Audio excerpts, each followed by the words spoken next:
Assalamualaikum warahmatullahi wabarakatuh. Nama saya Nurul Fadillah, NIM 425171039 dari TKJ PNUP tahun 2017.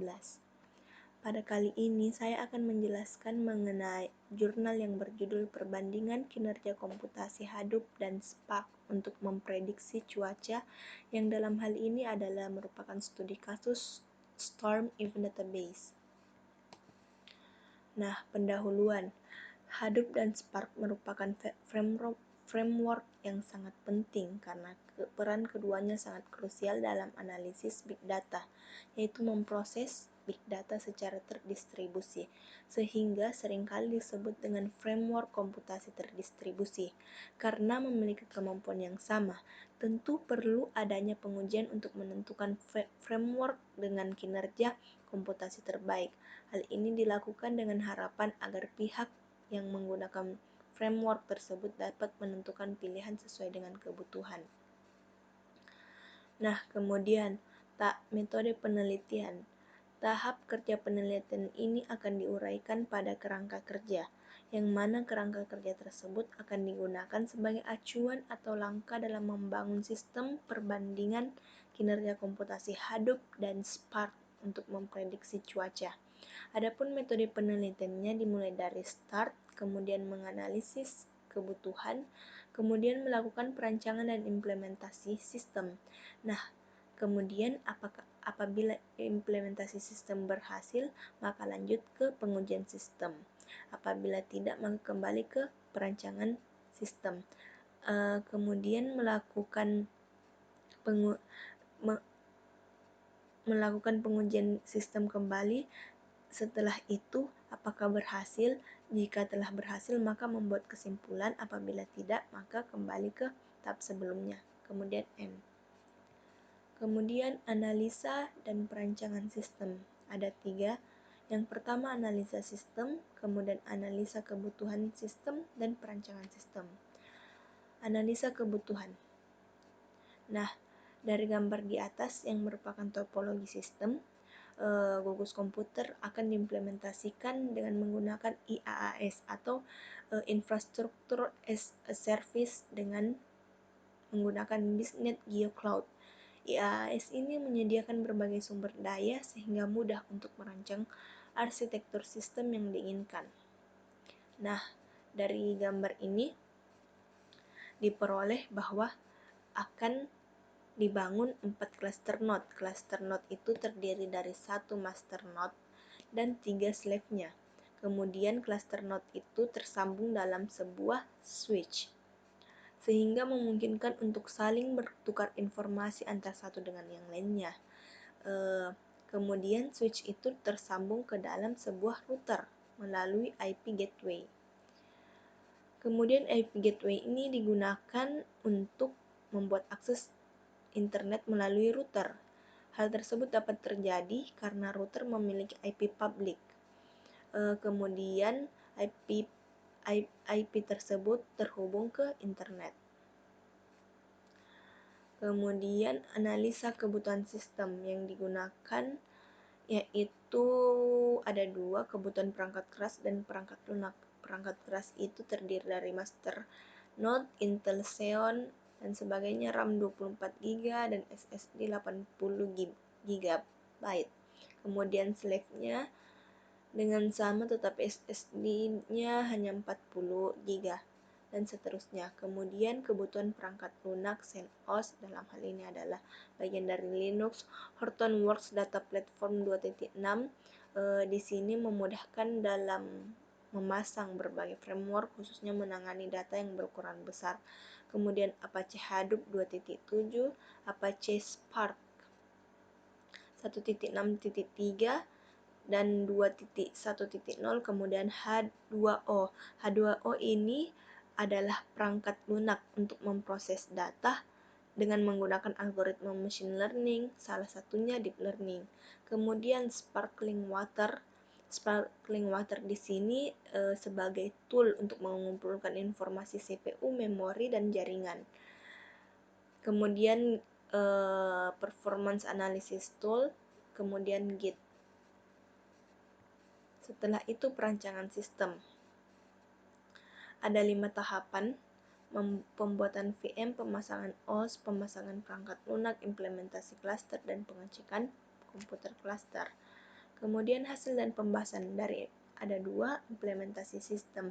Di sini kembali pada perancangan sistem yang merupakan penjelasan dari perancangan sistem. Kemudian hasil pengujian framework komputasi terdistribusi beserta perbandingannya. Nah, kembali ke slide sebelumnya, perancangan sistem yang akan dijelaskan tahapan-tahapan berikut. Yang pertama, pembuatan VM.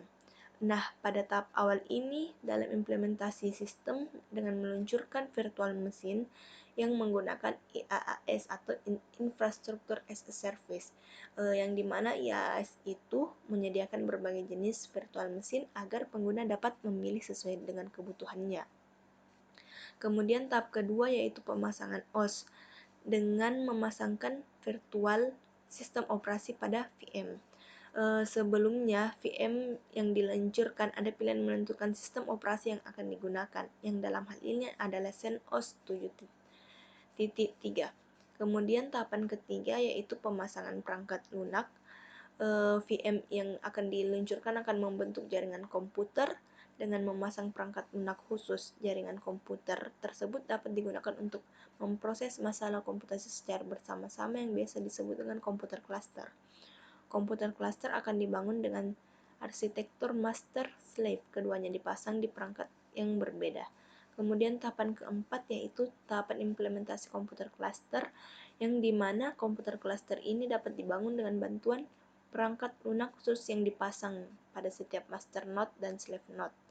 Adapun konfigurasinya seperti pengaturan IP address, hostname, SSH key, dan lain-lain. Kemudian tahapan kelima yaitu pengecekan komputer cluster. Di sini setelah melakukan beberapa konfigurasi komputer cluster, perlu dicek ulang untuk memastikan bahwa program yang dijalankan dapat berjalan dengan baik dan mencegah terjadinya kegagalan dalam tahap pengujian sistem.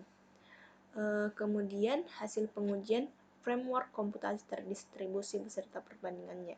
Yang pertama ini dengan hasil pengujian running time, dengan membandingkan lama waktu yang diperlukan oleh masing-masing framework komputasi terdistribusi untuk proses data di berbagai ukuran dalam gugus komputer dengan node yang berbeda. Ini merupakan dataset yang digunakan ada dari 250, 500 MB, 1 GB, 2 GB, 4 GB, hingga 6 GB. Ini framework yang digunakan ada 3. Lalu ini merupakan running time atau waktu yang dibutuhkan apabila 2 node, 3 node, serta 4 node. Dapat dilihat semakin besar dataset yang digunakan, penyimpanan dataset yang digunakan akan semakin besar running time-nya. Kemudian hasil pengujian berdasarkan throughput atau not throughput itu seperti kecepatan di dalam bandwidth.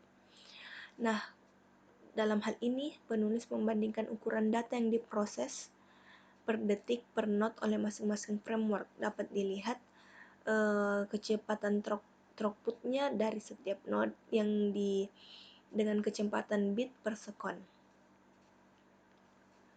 Selanjutnya hasil pengujian rata-rata penggunaan memori. Di sini nilai rata-rata penggunaan memori framework komputasi terdistribusi untuk memproses data di berbagai ukuran gugus komputer dengan node yang berbeda. Rata-rata penggunaan memori ini dinilai dengan persentase seperti berikut. Kemudian yang terakhir yaitu berdasarkan hasil pengujian rata-rata penggunaan CPU. Dapat dilihat dari gambar berikut. Di sini penulis membandingkan nilai rata-rata penggunaan CPU oleh masing-masing framework komputasi terdistribusi untuk memproses data dengan berbagai ukuran dalam gugus komputer dengan node yang berbeda. Kemudian yang terakhir, kesimpulannya pengolahan data yang sangat cepat oleh framework Hadoop, data Apache Hadoop, menggunakan waktu yang lebih sedikit dibandingkan Apache Spark. dalam proses dataset di berbagai ukuran dalam mode implementasi gugus komputer yang berbeda. Kemudian kesimpulan kedua yaitu pada nilai yang tersebut tadi, perbandingan cukup unik karena tidak memiliki pola yang beraturan pada saat melakukan pengujian. Saat memproses data Storm Event Database, nilai-nilai dari masing-masing framework kadang lebih tinggi, kadang lebih rendah. Kemudian kesimpulan yang ketiga, pada mengacu pada penelitian sebelumnya telah dijelaskan bahwa Apache Spark ini menggunakan waktu yang lebih sedikit dalam memproses data dibandingkan Apache Hadoop. Nah, tetapi berdasarkan pengujian yang penulis telah lakukan, bahwa hasilnya cukup berbeda. Hal tersebut dimaklumi karena penulis menggunakan H2O sebagai software tambahan untuk menyediakan algoritma deep learning. Algoritma deep learning ini masih belum didukung secara natif oleh Apache Hadoop dan Apache Spark. Dengan adanya hasil ini diharapkan adanya pengembangan sebuah library algoritma deep learning agar digunakan oleh Apache Hadoop dan Apache Spark. Yang terakhir, terima kasih atas waktu yang diberikan. Kurang dan lebihnya mohon dimaafkan. Wassalamualaikum warahmatullahi wabarakatuh.